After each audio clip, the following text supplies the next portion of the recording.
Hello guys, thanks for tuning in today. Today we're going to talk about when is the right time to throw 10-inch or bigger worms. Before I get started, just go down to the bottom of the page and hit like and subscribe if you would please, and thank you.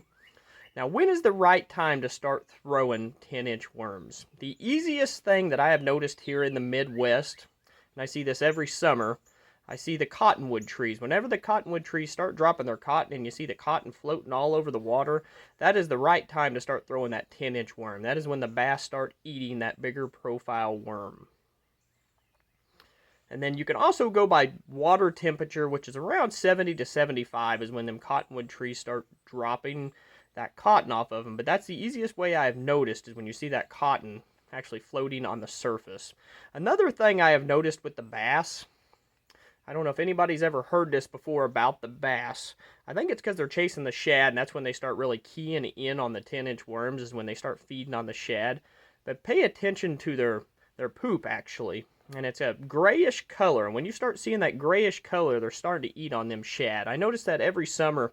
And when I was actually down on Pickwick for the Bassmaster Open earlier this year, that's what kind of keyed me into I was on a Magnum shaky head worm, or a Magnum finesse worm. Sorry about that. I was throwing a Magnum finesse worm, and they were eating that, and I noticed those bass, their droppings were that gray color, and that's what actually got me onto that pattern. I caught them. It doesn't look like I caught them too well, but the first day I just could not get them to actually stay buttoned up, or I would have had an amazing first day of around 18 to 20 pounds, and I would have been up in the top 40. But that just did not go my way that day, so things weren't very good. But start throwing that 10-inch worm. Just pay attention to that cotton. Now let's go into the next thing here of what colors do I throw and what 10-inch worm do I throw.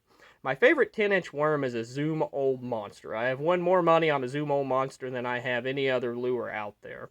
When I lived down in Florida for a year, me and a buddy, this is what we threw every week. We fished a weekly tournament down there, and we won it multiple times down there up in I forget exactly how many of them we won that year. I think it was 26 of them in one year, and took checks in almost every one of them but one or two of them, and we threw just a Zoom Old Monster.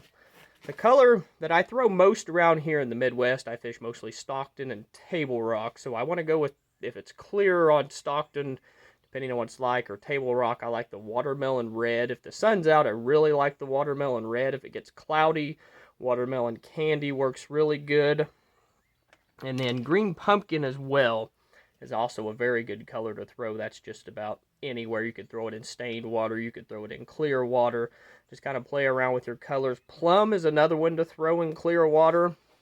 But always have more than one tied on, because they're not biting one color, it can be a simple color change. I seen this last year. I was throwing plum, and they bit it in the morning in the lower light conditions, and then when the sun came up, they just completely shut off the plum, and I just changed over to the watermelon red, and they just started smoking it right after that. It was like a light switch on, just that little bit of a color change. So always have a couple different colors tied on, and don't think because they're not biting that one color, they're not biting a 10-inch worm.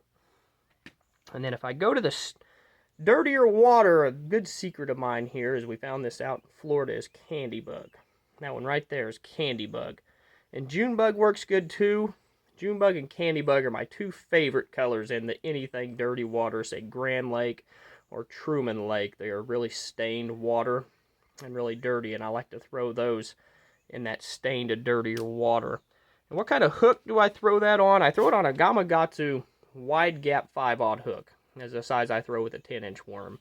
If I go up to a bigger worm, I might go up to a 6/0, but mainly I just stay with the 10-inch worm, the Zoom Old Monster, and I stay with it because it's more of a finesse presentation. It's not real wide, it's real slender, and it's real long. And like I said, my theory on the big 10-inch worms is they eat them when they're out there feeding on the shad. Now, what size weight do I throw with it? I usually throw around a 3/8 ounce weight if I'm anything under about 15 to 20 foot. If I go over 15 to 20 foot, I switch up to a 1/2 ounce weight. I usually like to keep it on the bottom, but I have seen where they'll actually bite it in that 25 foot of water if you have a 3/8 ounce weight, and it falls a little bit slower than that 1/2 ounce, and they'll actually eat it on its way down because, like I said, they're feeding on that because of the shad. So next time you go out, just remember that in the summertime, when it warms up in your area, watch if you got any cottonwood trees, just watch that cottonwood trees, and if any cotton's fallen, you'll see it floating there on the water, and that's about the time they start eating that 10-inch worm, which is usually around 70 to 75 degree water temperature if you don't have any of the cottonwood trees around you. Thank you.